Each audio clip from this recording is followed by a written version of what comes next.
Hi everyone, welcome to my video lecture on professional and ethical standards.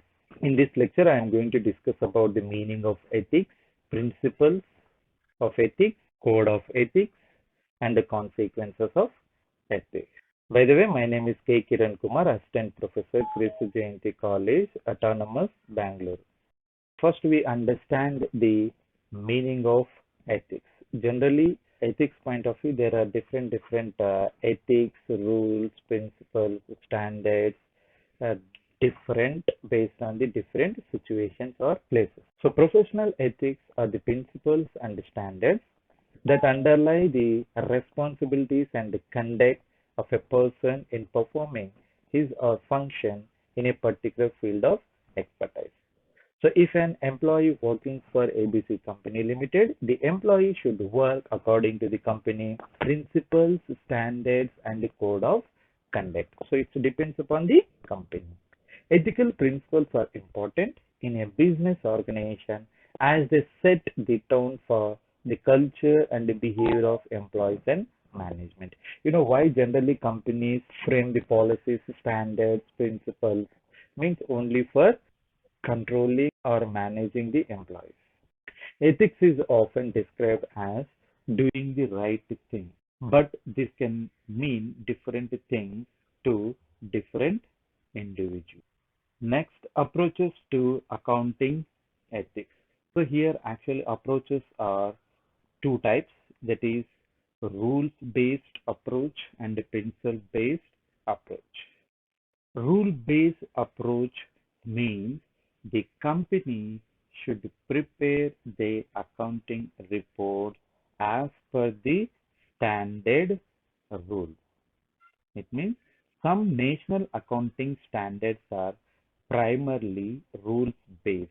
They provide extensive and detailed guidance about the accounting treatment of particular transactions. So for every transaction should be prepared as per the concerned country accounting standard. Okay, they should not deviate and they should not prepare any account as their own. That is why here sometimes the rule base is also criticized. Actually, rule based system is also criticized like rule book mentality. Complying with the letter of the law rather than the spirit of the accounting standard may actually prevent transactions from being faithfully represented. Next principle. So some accounting standards, IFRS standards are often principle based with some detailed rules in place to eliminate uncertainties and to increase the comparability. It means, as per IFRS standards, if a company is preparing their annual reports, the company can prepare based on the some detailed rules in a place to eliminate uncertainties and to increase the comparability. So the report should able to compare with the other company reports. And principle-based approach to accounting create ethical challenges. So in this regard only the ethics may challenge because of professional judgment that accountants are required to exercise. An understanding of ethical principles like ACCA Code of Ethics, IFCA Code of Ethics, CFA Code of Ethics are essential for preparing the report. Next, the Code of Ethics. Candidate or a professional member required to adhere to a code of professional ethics. It provides a set of moral guidelines for professional accountants and it gives a direction or an idea to prepare the account. So the fundamental principles of this course are integrity, objectivity, professional competence and due course, confidentiality and professional behavior. So integrity, it should be a straightforward and honest in all professional and business relationships. Objectivity, So don't allow any biases or conflict of interest or undue influence of others to override professional or business judgment. Next, professional competence and educare. To maintain professional knowledge and skill at the level required to ensure that a client or employer receive competent professional services based on the present developments in practice. Confidentiality. Confidentiality of information acquired as a result of professional and business relationships.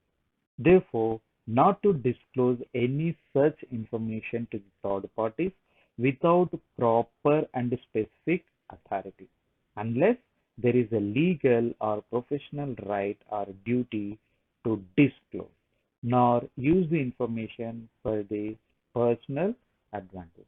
So they are not supposed to disclose the sensitive information to other parties being a professional member. Next, professional behavior.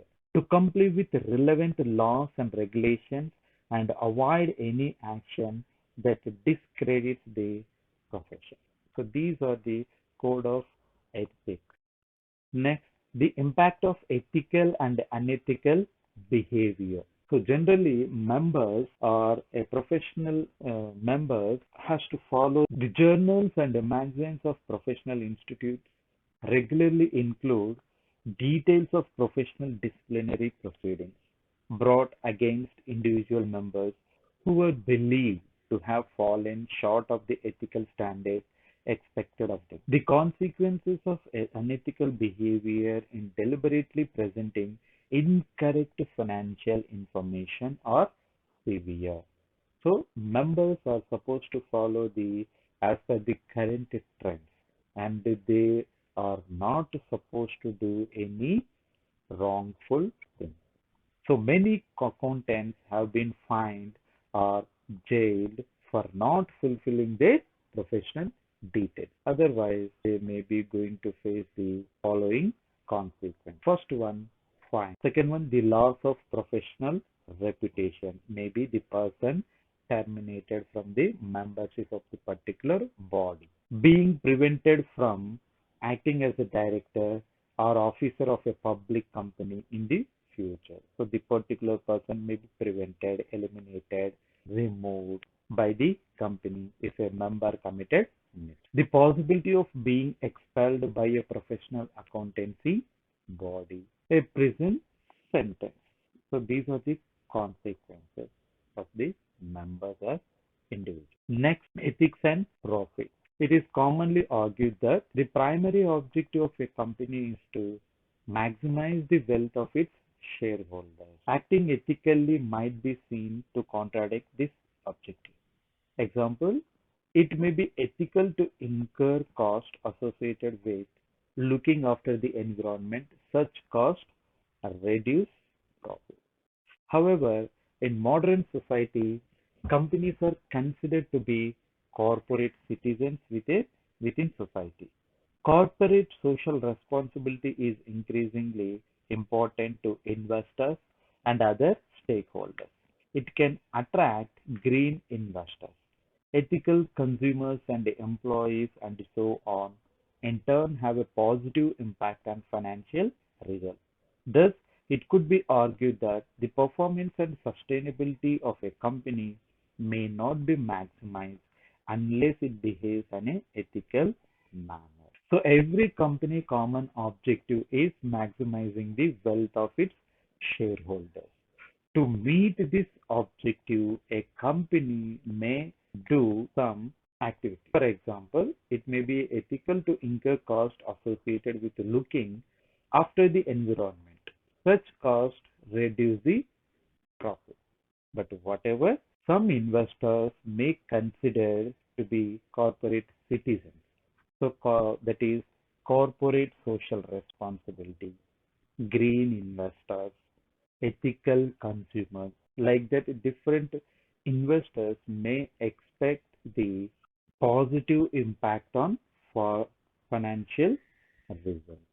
And it could be argued that the performance and sustainability of a company may not be maximized unless it behaves in an ethical manner. Thank you very much for watching my video.